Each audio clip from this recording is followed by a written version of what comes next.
The first time I said the words out loud, I was standing barefoot in the kitchen, holding a phone that had already gone cold in my hand. Daniel's dead.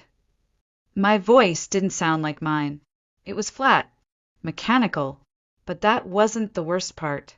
The worst part was the response I got. Sweetheart, can this wait? We're right in the middle of Amanda's birthday dinner. It was my mother's voice, calm and chipper, the clinking of wine glasses and distant laughter in the background. Amanda, my younger sister, had just turned 40. Apparently, there was a caterer, a signature cocktail, and a custom cake with edible gold flakes. My husband of 11 years had collapsed at his desk just an hour earlier, and my mother wanted me to wait until tomorrow. That night, I sat on the floor in Grace's room, holding my 8-year-old daughter against my chest as she finally drifted off to sleep. She didn't know yet. She thought Daddy had to work late. I didn't have the strength to tell her. Not then. Not after the silence from my family. Not after the way my father said, "You should probably call the insurance company first thing tomorrow." I couldn't sleep. My body ached, not just from the grief, but from holding everything together for a child who had already lost too much. At 3:14 a.m., I wandered into Daniel's home office. His coffee mug still sat on the desk, half full. The smell of him, cologne, leather, paper, still hung in the air. I touched his chair. It rolled slightly. I broke. There was a time when life had been so gentle, so beautifully ordinary. We met during our sophomore year at the University of Minnesota. I was flunking macroeconomics, and he was the charming TA who stayed after class to explain depreciation, curves like they were poetry. He had this crooked smile and a quiet laugh that made you feel like you were the only person in the room. I fell in love with his kindness before I even noticed his eyes. Daniel proposed at graduation. He'd tucked the ring into the spine of my diploma. I said yes before he even asked. Everyone told us we were too young, that we hadn't lived enough, but we didn't want to live without each other. He got his MBA and landed a job at a financial advisory firm in Minneapolis. He wasn't flashy, but clients trusted him. He was honest, steady, real. We waited 5 years to try for a baby. Then came the heartbreak. 2 miscarriages, 1 failed IVF cycle, and the aching emptiness of a nursery that stayed a guest room. Then Grace, a miracle after years of pain. I was on bed rest the last 2 months of the pregnancy, and Daniel turned into a caregiver the world never saw. He massaged my swollen feet, cooked my bland cravings, read parenting books aloud in silly voices. When she was born, he cried harder than I did. She fit in his hands like porcelain, and he held her like she might shatter. He coached her soccer team, even though he didn't know a thing about soccer. His Google search history was filled with drills and cleats and how to braid hair for game day. Every school recital, every doctor's appointment, he was there. His calendar was color-coded with her activities. He once rescheduled a board presentation so he wouldn't miss her 3rd grade science fair. There were signs. He brushed off the chest tightness as indigestion, the shortness of breath as stress. Our doctor said aspirin, less salt, more walks. We promised to do better, but we didn't. Life kept moving. That Tuesday started like any other. Daniel made dinosaur-shaped pancakes while I packed Grace's lunch. He kissed us both on the forehead. "Don't forget the maple syrup, the real stuff," he said with a wink. At 10:47 a.m., Amanda, his assistant, called. Her voice cracked. He collapsed. They're taking him to Abbott Northwestern. I dropped my coffee. The mug shattered. I left Grace with our neighbor Ellen and sped toward the hospital, whispering prayers I no longer believed in. By the time I arrived, Daniel was already gone. I touched his face. Still warm. Still Daniel. I begged him to wake up. I waited for the punchline, for the moment when someone would say, "Just kidding, this was all a mistake." But it never came. That was the beginning of the end. The next part was somehow even worse. They pronounced him dead at 11:23 a.m. I got there at 11:29. 6 minutes. That's all that separated Daniel from my arms. From one last goodbye, from one more second, I sat in the hospital chapel for what felt like hours, holding the ring he always fiddled with when he was thinking. The world had gone on outside as if nothing had happened, as if my husband hadn't just vanished. The social worker gave me a checklist. Pick a funeral home, burial or cremation, flowers, obituary, music. None of it made sense. I was expected to function like a bride planning a wedding, except everything hurt. That evening, I picked Grace up from school.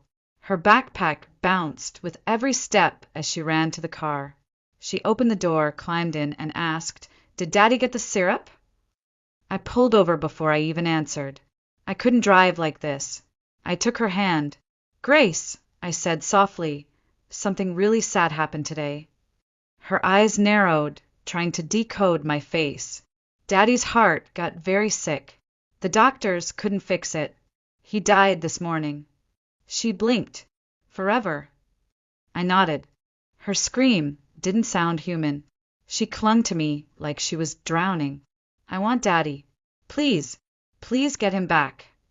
All I could do was hold her and break with her. That night, Grace slept in our bed, wrapped in one of Daniel's t-shirts. I curled around her, silent sobs racking my body as she whimpered in her sleep. I needed my mom. I needed someone to be the adult. I called. She picked up after 5 rings, laughter in the background. "Rachel, can I call you back?" Amanda's cake just came out. I could barely get the words out. "Mom, Daniel's dead. He died this morning. His heart gave out." There was silence, then muffled speech. She came back on. "Oh my goodness, are you sure? Maybe it's a mistake." "I saw his body, Mom." "Well, this is quite a shock, but sweetheart, it's Amanda's 40th. We've got guests here from out of town. The caterer's still serving. Can you manage tonight? We'll come by tomorrow."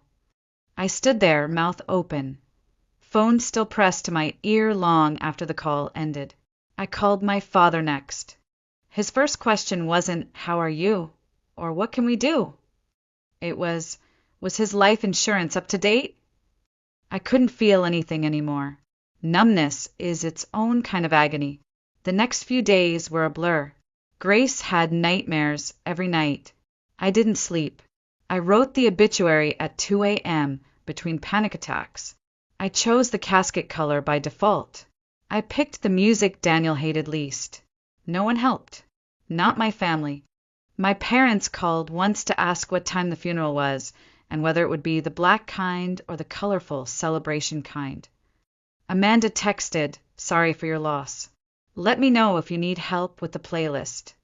The day of the funeral was bright. Blue skies, birds chirping like the world wasn't broken. Grace wore a blue dress. "Because Daddy said I look like a princess in blue," she whispered. I braided her hair, the way Daniel used to. I smiled through tears as I tucked the braid behind her ear. Kevin's colleagues came early, quiet in their grief. Some brought casseroles. Others brought tissues.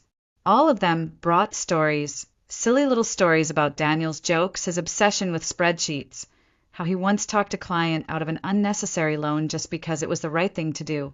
Grace listened to every word. My parents and Amanda arrived 20 minutes late. They made a minor scene, finding their seats in the front row. My mother hugged me with too much perfume. Traffic was terrible. Amanda couldn't find a dress that fit the occasion. I said nothing. During the service, Amanda kept checking her phone. My father kept looking at his watch. My mother dabbed at dry eyes like it was a performance. But Daniel's brother Aaron, he sat next to Grace and held her hand the entire time. His flight from Japan had landed just hours before the funeral, but he hadn't slept. His eyes were red. His hands trembled. When it was my turn to speak, I didn't think I could stand. But I saw Grace, brave, small Grace in her blue dress, and I stood. I talked about Daniel's stupid jokes, his war on cilantro, his obsession with real maple syrup. I talked about how he put family first, always. The irony of those words landed like a punch as I glanced at my parents already gathering their coats before the last song had even played. The reception was held at our home. My friends and Daniel's coworkers cleaned dishes, served food, played with Grace. My parents and Amanda sat like royalty on the couch, accepting condolences they didn't deserve. My father poured himself a second drink and said to Uncle James Daniel was doing well. Partner track. The insurance must be substantial. I stood behind him, frozen. I could have screamed. I could have slapped him. Instead, I walked into the kitchen and threw away every glass he touched. That night, Grace asked, "Why didn't Grandpa cry?" I didn't have an answer. 2 weeks after the funeral, just when I thought the worst was over, my parents showed up at my door. No call, no warning. Just the sound of tires on gravel and my mother's shadow behind the frosted glass. I should have ignored it. I should have pretended Grace and I weren't home. But I was still that daughter, the one trained to be polite, to be accommodating, even to the people who'd abandoned me when I needed them most. I opened the door.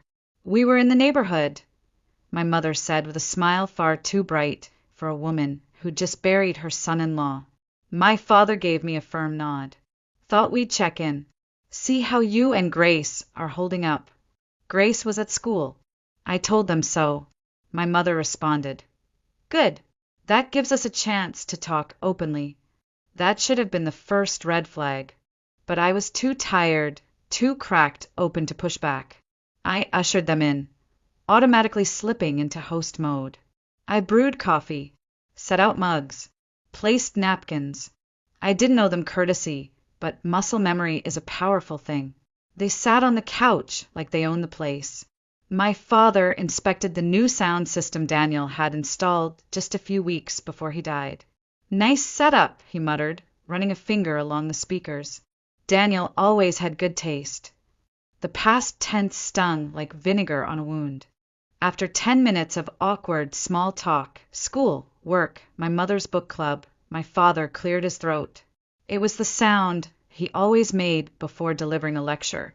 "Nora, we wanted to talk to you about your situation." My situation? Financially, my mother clarified, adjusting the hem of her cardigan. "Now that Daniel's gone." I blinked. "We're okay. Daniel planned well. He left everything in order." "That's what we wanted to discuss," my father said, leaning forward, his hand steepled like a corporate board member. "Your mother and I are getting older. Our retirement fund took a hit last quarter. Health care isn't cheap." I stared at them. "Are you asking me for money?" My mother at least had the grace to look embarrassed. My father didn't flinch. "We thought, given Daniel's position and the life insurance, that you might be in a position to help family. After all, we are your parents." I put down my mug. "How much are you thinking?" I asked quietly. He brightened, completely missing the edge in my voice. "Well, we thought a 50% split would be reasonable. Half for us, half for you and Grace. That way we can secure our retirement and help Amanda. You know how hard it's been for her as an artist.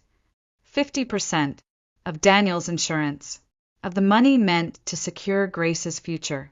I repeated the words slowly, like I needed to hear how insane they sounded. The daughter you couldn't even comfort when her husband died, now you want her to hand over her child's future so you can retire comfortably? My mother opened her mouth, but I stood up. "Get out." "Nora," my father began. "Out of my house," I said, my voice rising. "How dare you come here, pretending to care, just to get your hands on money Daniel left for Grace? How dare you?" My mother reached for my hand. "We raised you, Nora. We paid for your education. We helped with the down payment on your first house. It's only fair you give back." I stepped back like she'd burned me. "He died. Daniel died. This isn't some windfall or jackpot. This is the last thing he could ever give us. And you want to get it like vultures. No." My father's voice turned cold. There's no need to be dramatic. Daniel knew the risks. He should have taken better care of himself. That was it. That was the moment something in me snapped. The grief that had kept me docile turned into something sharper, angrier. I pointed to the door. Get out. You don't get to blame Daniel for dying. You don't get to profit from his death.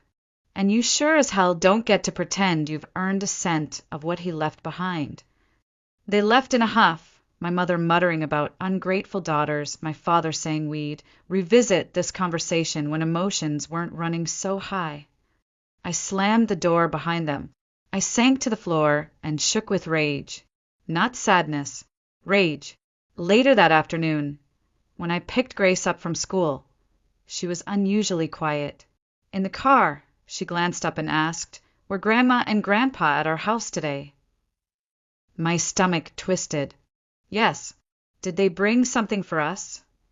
I paused. No, baby. They just came to talk about grown-up things. She looked down at her lap. Did they ask about Daddy's money? My heart stopped. What makes you say that? I heard Grandpa at the funeral.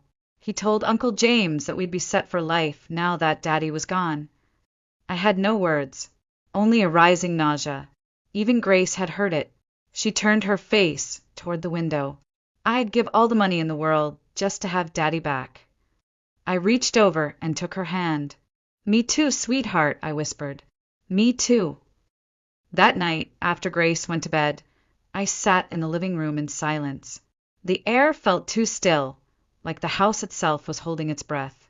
I thought of my parents' faces, entitled, expectant, and the way they had twisted Daniel's death into some twisted opportunity.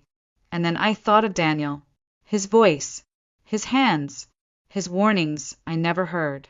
I called Aaron. He picked up on the first ring, even though it was 3 a.m. in Tokyo. Nora? Are you okay? No, I said. They came. My parents. They want 50% of the insurance payout. They said it would help them retire, that I owe them. Silence. Then Aaron's voice, tight with fury. They want half of what Daniel left Grace. That's disgusting. I know. My voice cracked, but they're not going to stop. You know how my father is. When he wants something, Aaron exhaled. Listen to me. Daniel talked to me about this. He was worried. Your dad had asked him for money, twice. Investment opportunities, he called them. But they were obvious grabs. Daniel turned him down, but he said he thought your father would try again if anything ever happened to him. I froze. He never told me. He didn't want to hurt you, Aaron said gently. He was trying to protect you. My throat tightened. He always was. The next morning, I called Thomas, Daniel's friend and our estate attorney. I hadn't spoken to him since the funeral. When I explained what happened, he didn't sound surprised. Unfortunately, he said, this happens more than you'd think. Family members who feel entitled to insurance money or inheritances. But the good news is, Daniel made everything airtight. You're the sole beneficiary. Grace is named in a separate education trust. Your parents have no legal standing to claim any of it. Could they contest it? He paused. They can try, but they'll lose. The will is clear. Executed properly, Daniel was of sound mind, and there's no clause that includes them in anything. It should have made me feel better, but all I could think was, they'll still come. They won't stop. After we hung up, I went to the home office. I hadn't touched it since Daniel died. His folders were still perfectly labeled. Finance, taxes, Grace's drawings tucked into file sleeves, his pens lined up in neat rows. I opened the bottom drawer of the filing cabinet, and there it was, a sealed envelope with my name on it. My heart stopped. Daniel's handwriting. I sat down on the floor and stared at it for a long time before opening it. Inside was a letter, dated 3 months ago. My dearest Nora, if you're reading this, it means the doctor's concerns were more serious than I let on.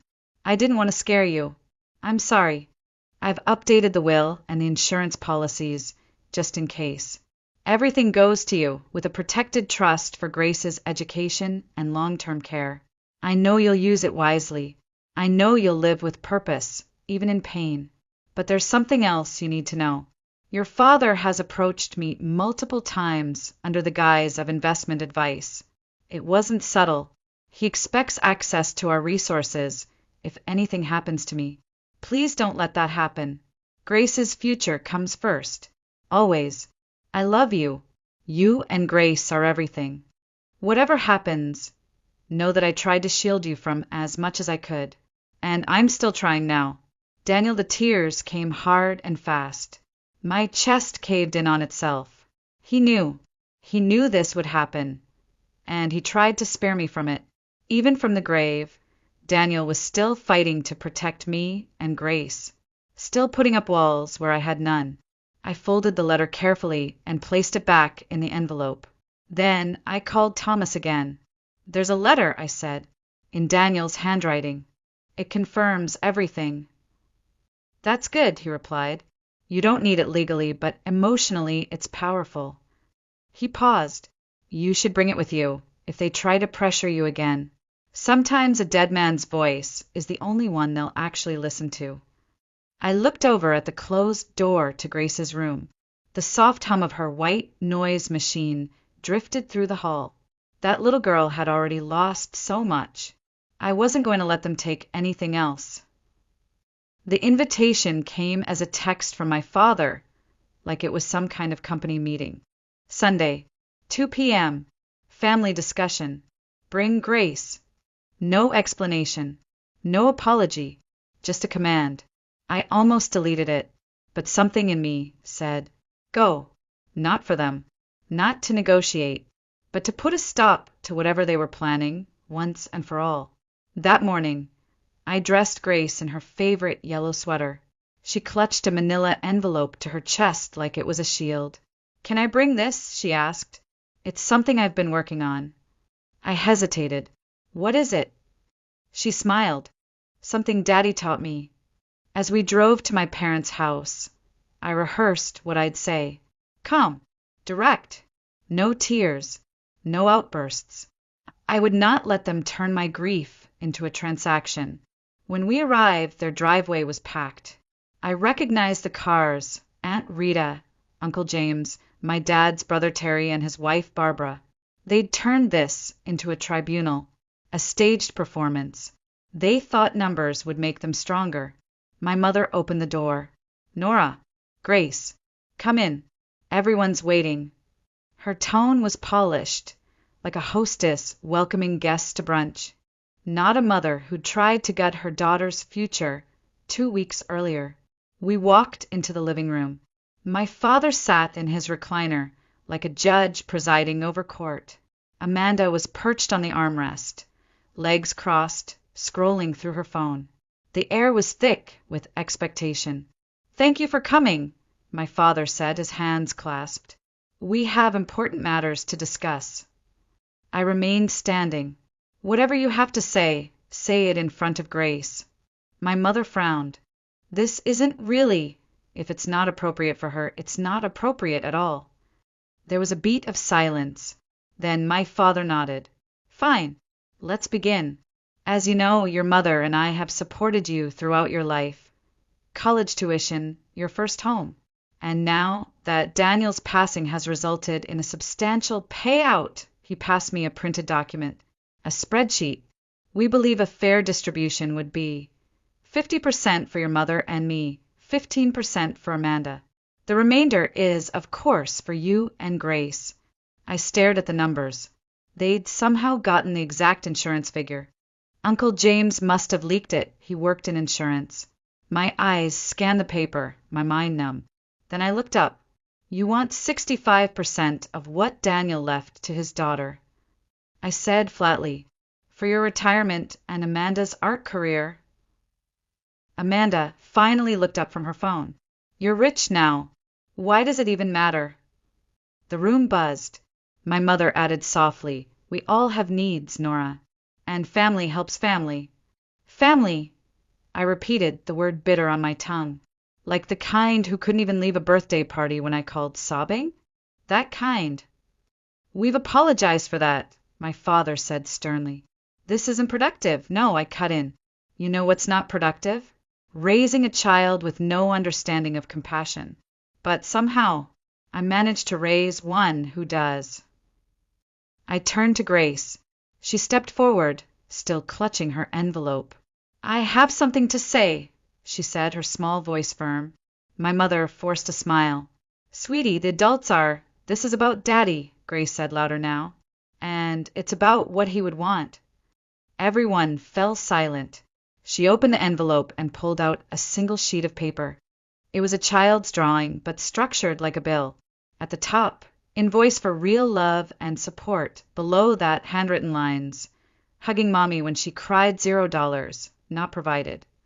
Coming to see us after Daddy died, $0, not provided. Helping me feel safe, $0, not provided. Being real grandparents, priceless, but never paid. Total due, $0. She handed it to my father. This is what you earned, she said, because you only came when there was money. No one moved. No one spoke. My mother's eyes welled up. Amanda looked like she'd been slapped. My father. His hands trembled slightly as he held the paper, but his lips stayed shut. I think we're done here, I said softly, taking Grace's hand. Don't contact us again unless it's to apologize and to change. We walked out the same door I'd entered 1,000 times before, but this time it felt like a threshold, the final one. Outside, the sky was gray and cold, but Grace looked up at me and asked, was I brave? I knelt down. You were Daddy's kind of brave, I said. You told the truth, even when it hurt. And for the first time in weeks, I felt strong again. The silence after we left their house was almost comforting, like a pressure had been lifted. A rope finally cut. I didn't cry. I didn't scream. I just drove, one hand on the wheel, the other holding Grace's. When we got home, my phone started vibrating. First my father, then my mother, then Amanda. Calls, voicemails, texts, some angry, some tearful, some pretending none of it had happened. I blocked them all. The next morning, I forwarded the details of the confrontation to Thomas, including the distribution proposal and Grace's drawing, now framed on our kitchen counter like a small revolution. I told him, if they try anything legally, I want them stopped before they even start. He replied within 10 minutes. They won't get far, but it's smart to prepare. For the next few days, there was quiet. Then came the letters. A bouquet arrived, white lilies, Daniel's least favorite flower, with a card that read, family disagreements can be painful. Let's move past this. We love you. The envelope wasn't signed. Another message came through a mutual family friend. Aunt Barbara called from an unknown number. I wanted to let you know, not everyone agrees with what your parents did. Terry, and I didn't know they were going to ambush you like that. We thought it was about a memorial fund for Daniel. I believed her. Her voice cracked. I'm sorry we didn't speak up. The flood of support from unexpected corners helped. Uncle James, who I thought had leaked the policy number, sent a handwritten apology. I shouldn't have said anything. I see now what it cost you. Even my cousin Jennifer, Amanda's own daughter, emailed me. I've watched how they treat you my whole life. I'm glad you finally said no. But the good couldn't fully drown out the bad. My father sent a typed letter on business letterhead, as if that made it official. Unless we can come to a reasonable arrangement, he wrote, we may need to reconsider our relationship with you and Grace. The implied threat hung like smoke in the air. Reconsider? They'd already done that the moment they showed up asking for money. I gave the letter to Thomas. File it. I want every word documented. A week later, my mother showed up at Grace's school. The front office called me immediately. She tried to sign Grace out, said she was taking her for a treat. My blood ran cold. When I arrived, my mother was still outside, standing beneath the flagpole like she was waiting for a ride to church. She looked smaller, almost frail, but the moment she saw me, the theatrics began. "You're turning the whole family against us," she said, her voice trembling. "No," I said quietly. "You did that yourself. You can't just cut us off. We're your parents." "I'm not cutting you off," I replied, my tone measured. "I'm asking you to respect our boundaries, to stop showing up where you're not wanted, to stop pretending this is about love when it's always been about control." Tears welled in her eyes. "But we're family." "No," I said. "Not anymore. Not like this." She reached for my arm. I stepped back. "This is your choice," I said. "You can be grandparents Grace feels safe with, or people she remembers as predators in nice clothing. But you don't get both." She didn't answer, just stood there, her hand hanging in midair as I walked away. That night, I held Grace a little longer than usual. She didn't ask about Grandma or Grandpa. She asked what kind of cookies Daniel liked best. I told her. We baked them together. Aaron called the next morning.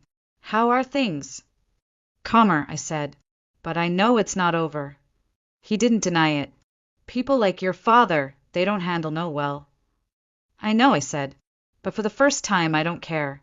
He doesn't get to define what family means anymore." There was a pause on the line. Then Aaron said, "Daniel would be proud of you." I closed my eyes. "I think he already is." 3 months after Daniel died, I finally opened the last box of his things. It had been sitting in our bedroom closet like a ghost. Inside were baseball caps, an old cologne bottle, and a half-finished scrapbook Grace had made him for Father's Day. She sat next to me as I flipped through it, stickers, drawings, photos of them eating pancakes, shaped like dinosaurs. "Daddy always picked out the good crayons," she whispered. "Of course he did," I said, kissing her forehead. "He was color-coordinated in everything." Aaron had moved into our guest room by then. His contract in Japan had ended, and he took a teaching position at the University of Minnesota. "Daniel made me promise," he said one night over dinner. "When you were pregnant with Grace, he told me, if anything ever happens, you take care of them like they're yours." I intend to keep that promise. He did. He picked Grace up from school when I had late meetings, helped her with science projects, took her to chess club, never once tried to replace Daniel, but kept his presence alive in the most gentle, quiet ways. Kevin's, Daniel's, parents visited every few weeks. Diana taught Grace how to bake her dad's favorite molasses cookies. Robert built her a small raised garden in the backyard, just like Daniel had always talked about. This was family. Not perfect, but present, consistent, real. My parents didn't call. Not for a while. And I didn't reach out. Then, on what would have been our 13th wedding anniversary, I received a letter. Not typed. Not rehearsed. Just ink on a folded piece of note card. "Dear Nora and Grace, we've spent these last few months reflecting on our actions, on the pain we caused you. There's no excuse for how we behaved. We let fear and entitlement poison something sacred. We failed you, and we failed Daniel. We're not asking for forgiveness, only the chance to someday earn your trust again." Carol and Brad, I read it once, then twice. I didn't cry. I didn't smile. I just sat with it. Aaron found me on the porch that evening. "They wrote." I nodded. Different tone. "Yes. For once, it wasn't about money." "Do you believe them?" "I don't know," I said honestly. "But Grace deserves to know what accountability looks like, if it's real." We didn't respond right away.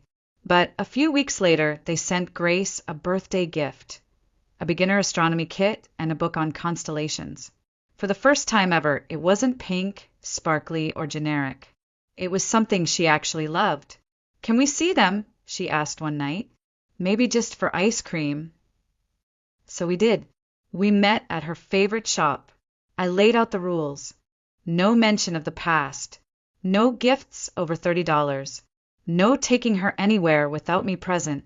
They agreed.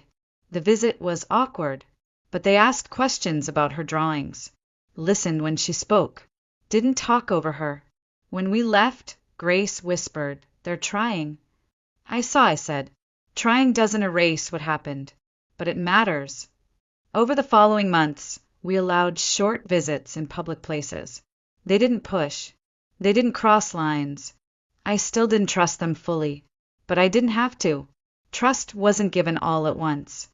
It was earned back, one uneventful encounter at a time. At the 1-year mark of Daniel's death, we held a small memorial in our backyard. Barbecue, music, photos strung on twine, stories, laughter. Grace gave a speech, short and clear. My daddy loved real syrup, funny socks, and being a good person. We miss him, but we're doing okay. We're strong, like him. My parents were there. They sat in the back, quiet, respectful. They didn't make it about them. That was enough. After the service, my mother approached me, her hands clasped like she was holding something fragile. "We've been going to therapy," she said, "trying to understand not just what we did after Daniel died, but everything we ignored before." I didn't answer. I just nodded.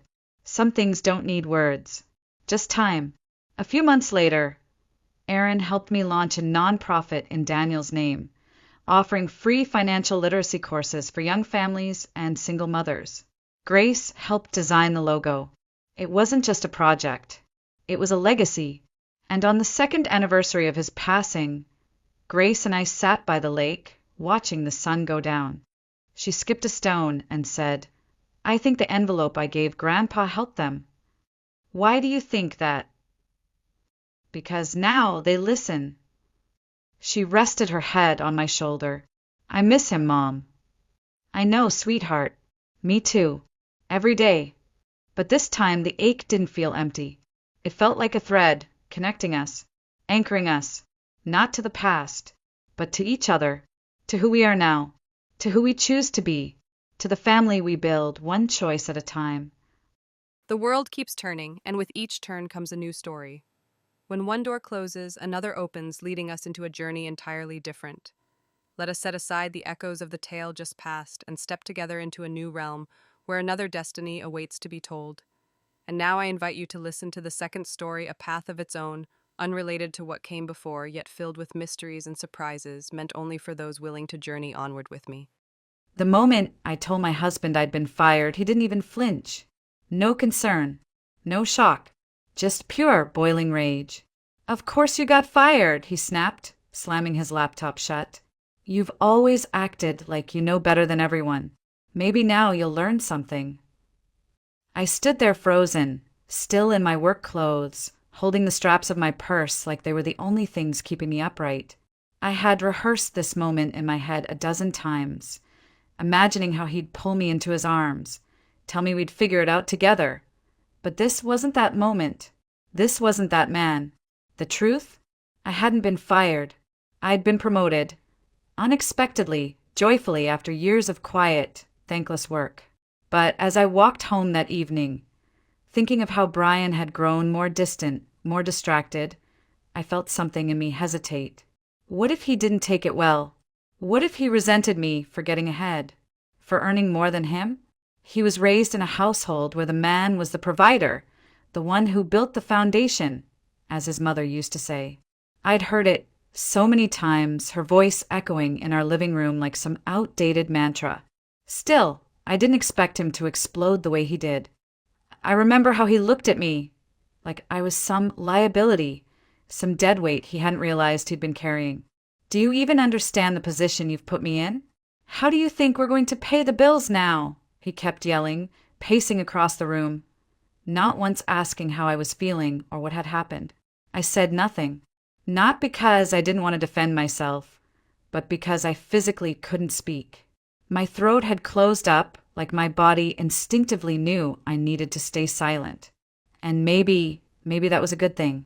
Because if I had told him the truth right then, that I'd been promoted, that I'd be earning more than ever before, I would have missed what came next.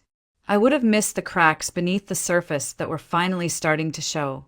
Instead, I just stood there as he raged on, telling me how I'd never contributed anything real, how all I did was shuffle papers while he built actual things that mattered.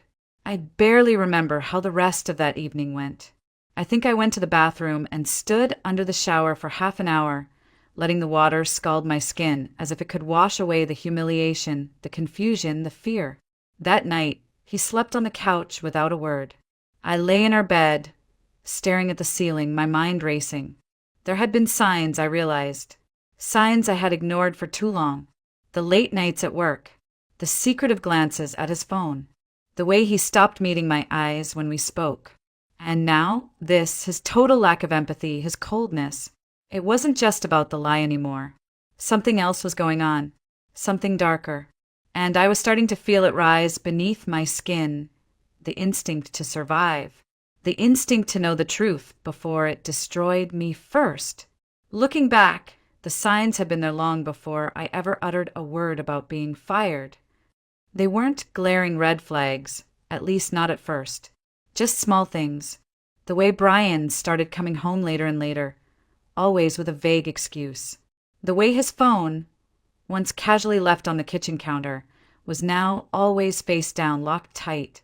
Or how he'd started skipping our Saturday breakfasts, something we'd done religiously for years, with nothing more than a shrug and a maybe next time. I told myself it was just stress. His construction firm had taken on a massive downtown project, and he was working more than usual. I wanted to believe that. I really did. Because the alternative, the creeping suspicion that the man I'd shared a bed with for 10 years might be slipping away, was too painful to face. But the moment that lodged itself into my memory, the one I kept playing over and over again in my mind, happened 2 months before I tested him. I'd gotten off work early one Friday. My team had wrapped a product launch ahead of schedule, and I thought it'd be sweet to surprise Brian, cook his favorite dinner, open a bottle of wine, bring back a little piece of us that had been missing lately. I let myself into the house, quietly, thinking I'd catch him working in the living room. But as soon as I opened the front door, I heard his voice coming from down the hallway. He was on the phone, speaking in a tone I hadn't heard before, serious, clipped, almost rehearsed. "No, she doesn't suspect anything yet," he said, followed by a long pause. "We just need a little more time." And then he laughed. Not the warm, playful laugh I used to know. This was something else.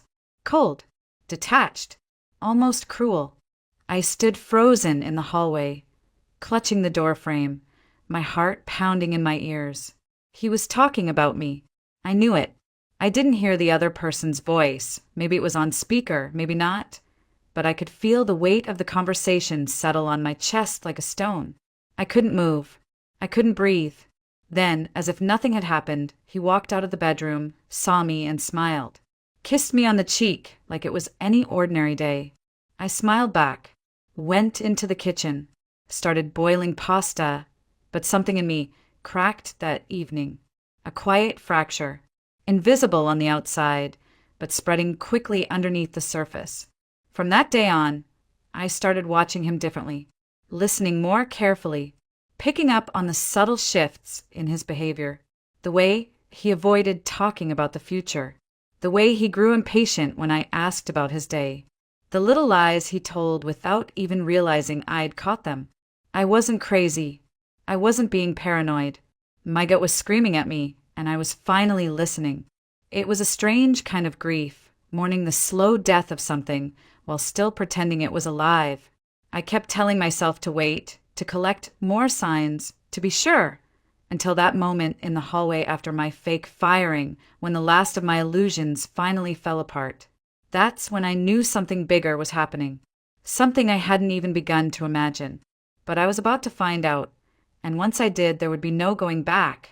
It was around 2 in the afternoon when I heard the front door open. I had stayed home from work that day, claiming to feel unwell. Truthfully, I just needed space to think. Brian believed I was still unemployed, broken, vulnerable, afraid to face the world. He had no idea I was still working, no idea I'd just been promoted, no idea I was using the time to pull myself together, quietly, carefully.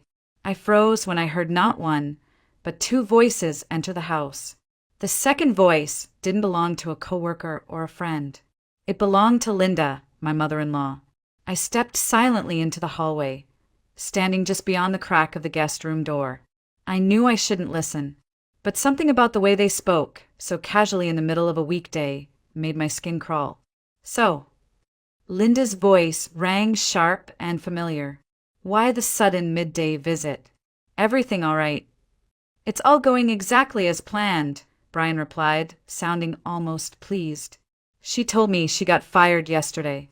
Totally devastated, just like you predicted. I covered my mouth with my hand, willing myself not to gasp. Finally, Linda said, exhaling with satisfaction. She won't have any choice now. She'll have to agree to our terms. My knees buckled slightly. I leaned against the wall, heart pounding so loudly I could barely hear what came next. She's completely dependent on me now, Brian continued. Selling the house is just a matter of time. Linda let out a smug little chuckle. See, I told you that girl was never right for you. Too ambitious, too independent. You really think she'd be with you if it weren't for your father's house? It felt like being punched in the chest. That house had been our home for a decade. I'd invested so much of myself into it, my time, my money, my heart. And now they were planning to sell it like I was just some tenant they'd finally tricked into leaving. Don't start, Mom, Brian said with a sigh. We already talked about this. And what about Claire? Linda asked. When are you going to tell her it's time? Claire. The name hit me like ice water down my spine. Claire Jennings. I knew who she was, vaguely. Mark's girlfriend before the accident. Mark, Brian's older brother, who died in a car crash 3 years ago. Claire had disappeared after the funeral. I had no idea Brian had kept in touch, let alone. She's ready, Brian said, voice suddenly gentler. The baby's doing great. Claire says he's growing fast. Already looks just like Mark. My stomach twisted violently. I'll adopt him as soon as the divorce goes through, Brian continued, almost like he was discussing a business deal. He'll be my son. Our son. I couldn't breathe. Linda purred. Just think how happy Claire will be when she hears the house is going up for sale. She's waited so long for this. My ears were ringing. My vision blurred. This wasn't just betrayal. This was a coordinated replacement. They weren't just planning to leave me. They were planning to erase me. And the worst part was, I had no idea how long this had been going on. No clue how many smiles, how many kisses had been lies, rehearsed, strategic, calculated. My husband wasn't just cheating. He was plotting. I always knew Claire was the one for you, Linda said, her voice melting into that sickly sweet tone she reserved for people she actually liked. You two are perfect together. It's just a shame you met her too late after you married that one. That one. That's how she referred to me. Not Rachel. Not your wife. Just that one. A placeholder. An obstacle. I bit down on my knuckle to keep from making a sound. My entire body was shaking, but I couldn't stop listening. I needed to hear everything. Let's not get carried away, Brian muttered. We still have to make sure Rachel doesn't fight us on the divorce. She won't, Linda replied confidently. Not if you handle it right. Remind her she has nowhere to go. No job. No savings. She'll fold. I clenched my fists, every nerve in my body screaming. They thought I was powerless, that I was trapped. But I wasn't. Not yet. Not entirely. And what if she doesn't fold? Linda asked. What if she gets a lawyer? Brian's voice dropped, low and calm. Too calm. Then we hit her with the infidelity angle. I nearly stumbled backward.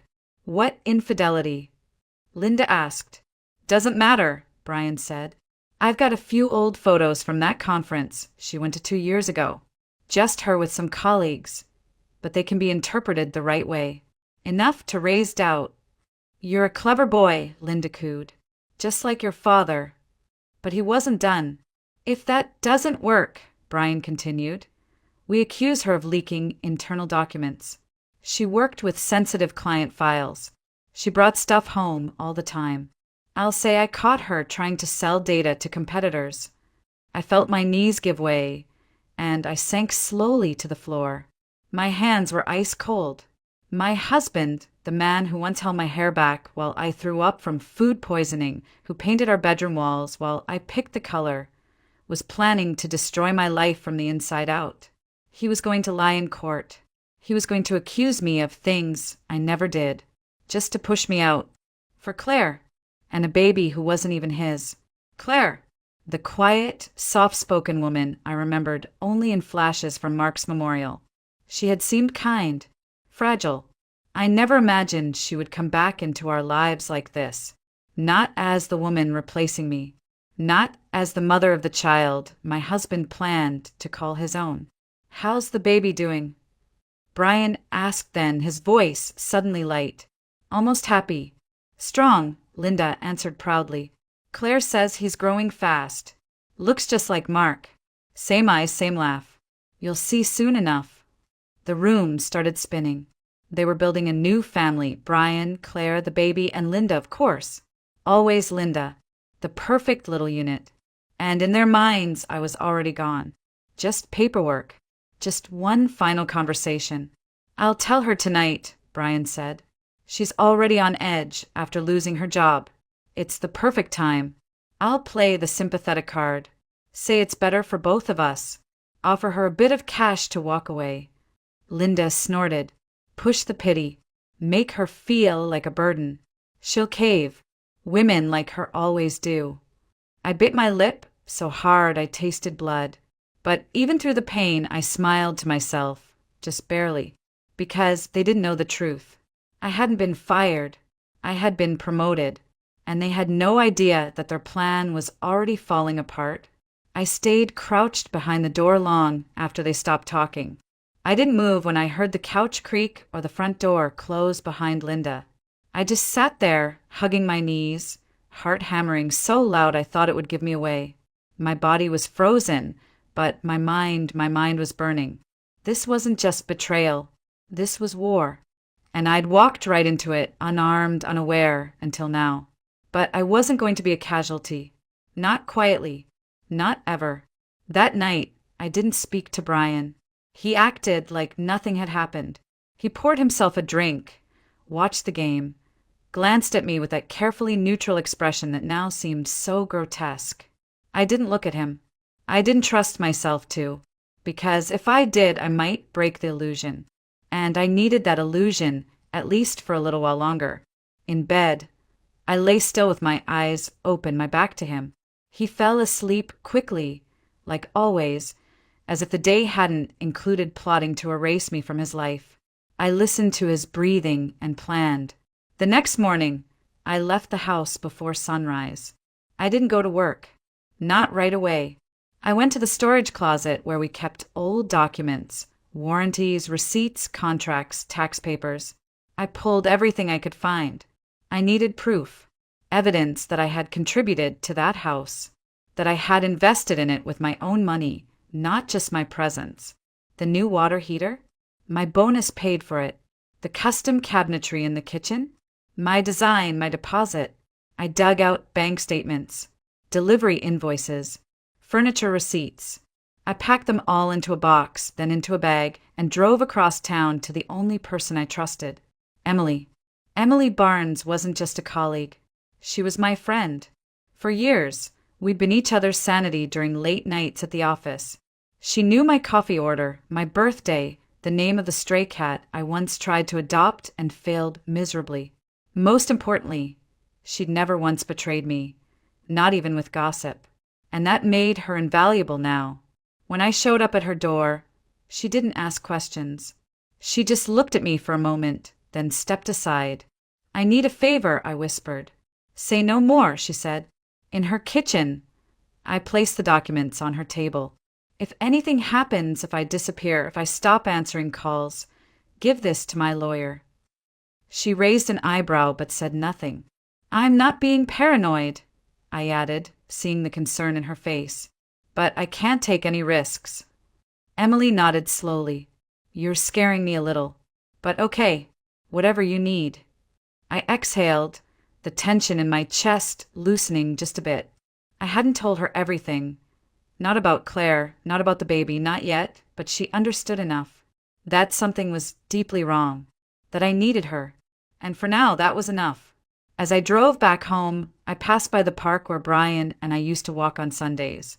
I remembered how he used to hold my hand, how he once looked at me like I was his entire world. That man, that version of him was dead. The one waiting at home for me now. He was a stranger in familiar skin. And tonight, that stranger was going to sit me down, look me in the eye, and ask me to disappear. He had no idea that I was already planning how to make sure it would be him who lost everything. When I walked through the front door that evening, I knew it was coming. The conversation, the performance. He'd rehearsed it in his mind. I could see it on his face. That forced concern, the artificial heaviness in his shoulders. Brian Carter was about to pretend to be the good guy in his own betrayal. Hey, he said, voice low, careful. We should talk. I gave him a tired smile, just enough to look worn down, just enough to keep him confident. Sure, I replied, dropping my bag by the door. What's going on? He gestured to the living room, already set up like a scene from a play. He dimmed the lights. 2 glasses of wine sat on the coffee table. He even had a blanket draped over the armrest. Like this was going to be some soft, mutual discussion. Like he was doing me a favor by dismantling my life gently. I sat. He took the armchair across from me, lacing his fingers together, letting out a sigh so theatrical I nearly laughed. Rachel, he began, I've been thinking a lot lately. About us. About where we are. And I think we've grown apart. I kept my eyes on the wine glass, nodding slightly. Okay, I don't want this to be ugly, he continued, leaning forward. I don't want lawyers or courtrooms. I just think it's time we both admitted this marriage isn't working anymore. He sounded heartbroken, like he was the victim, like this decision was tearing him apart inside. I mean, with you being out of work now, he added gently, maybe this is a good time for a fresh start. For both of us. My stomach turned. I let my bottom lip tremble, just slightly. Are you saying divorce?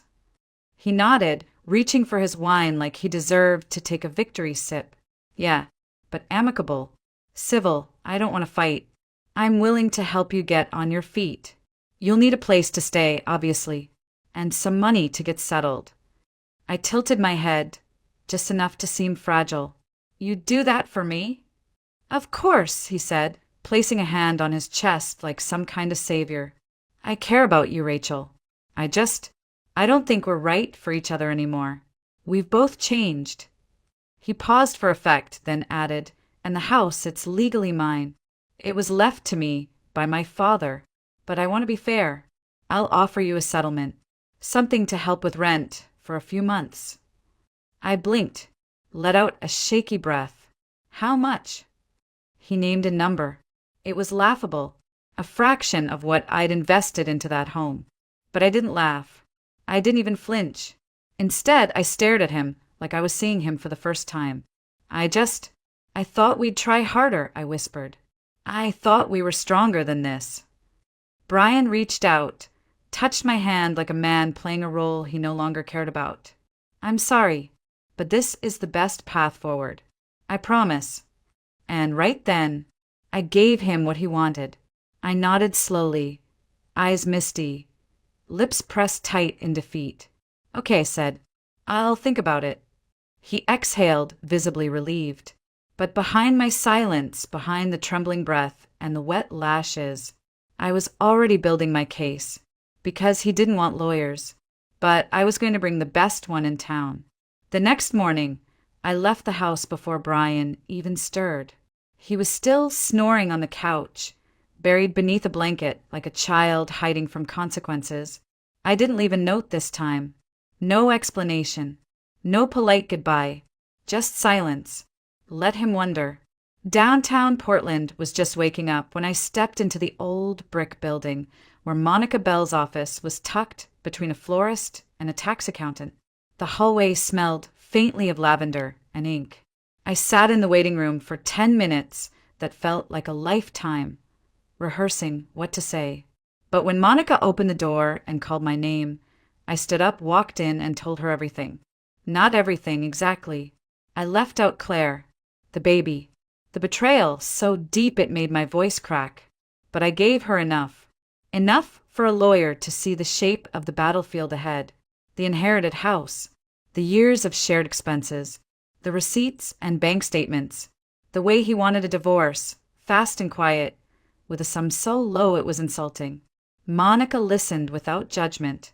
Her face was calm, analytical, her pen gliding over yellow legal pad like it had been trained for war. "You've been married 10 years, she asked, her tone precise. 12, I corrected. 10 legally. 2 before that. She nodded, made a note. Any children? No. Proof of financial contributions to the home? I have receipts, invoices, bank statements. Everything. Furniture. Renovations. Fixtures. She leaned back, folded her hands. Rachel, you have a case. A strong one. But I need you to understand something. If we go forward with this, there's no turning back. It won't be pretty. He's going to fight dirty. I looked her straight in the eye. He already is. Her expression didn't change, but something behind her eyes shifted. Respect, maybe. Or recognition. Then, let's get to work. When I stepped outside, the air felt different. Cooler. Lighter. I still had a mountain to climb. But for the first time in days, the weight on my chest had eased. I wasn't flailing in the dark anymore. I had someone in my corner.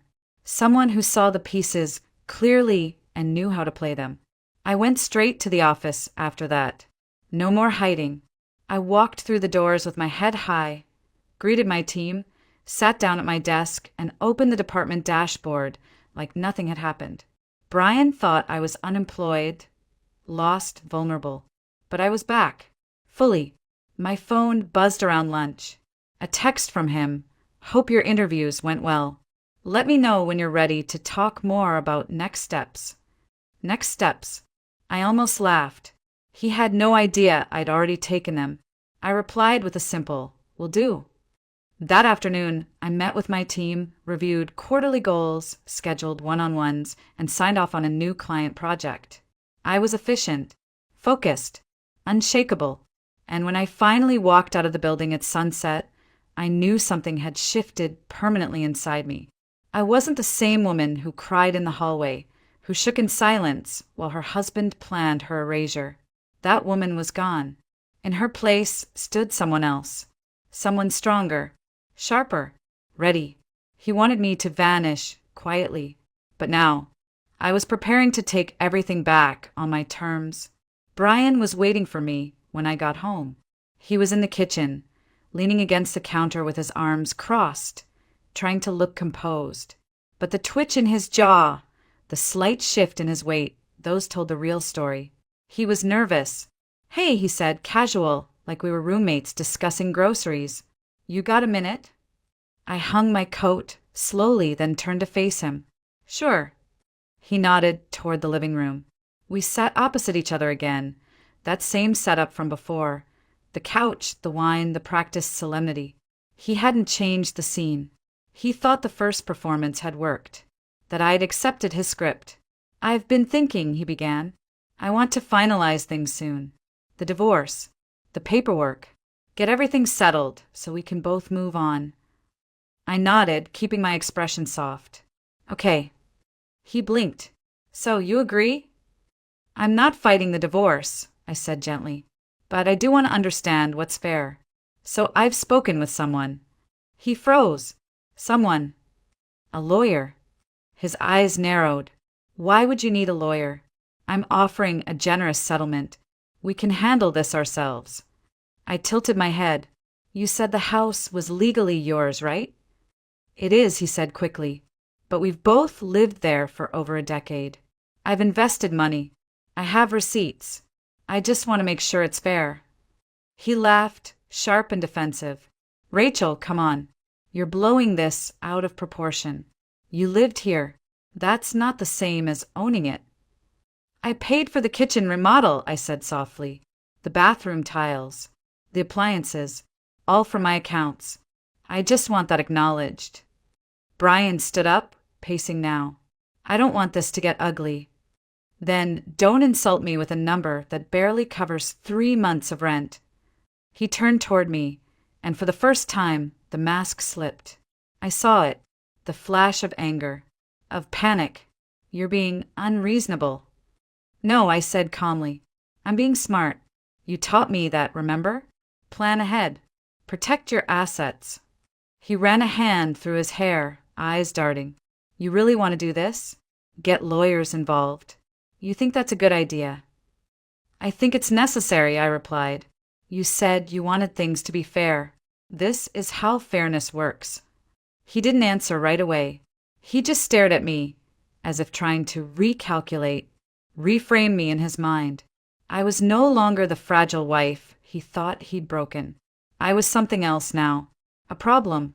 So what are you going to ask for? He muttered. Half the house. I don't want half, I said. Just what I put in. And maybe a little more for the time you wasted lying to me. His jaw clenched. He didn't deny it. He didn't even flinch. And in that silence, I knew he was finally afraid. He thought I would break.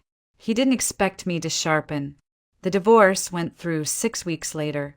Not quietly. Not quickly. Brian dragged his feet once he realized I wasn't going to play dead. His lawyer, probably the same smug friend he bragged about to his mother, tried every trick in the book. But Monica was sharper, smarter, ruthless when she needed to be. She had a copy of every receipt, every transfer, every signature I'd ever made on that house. We didn't go after more than what was fair, but we made sure Brian couldn't keep what wasn't his. In the end, I walked away with a respectable settlement and full legal recognition of my contributions.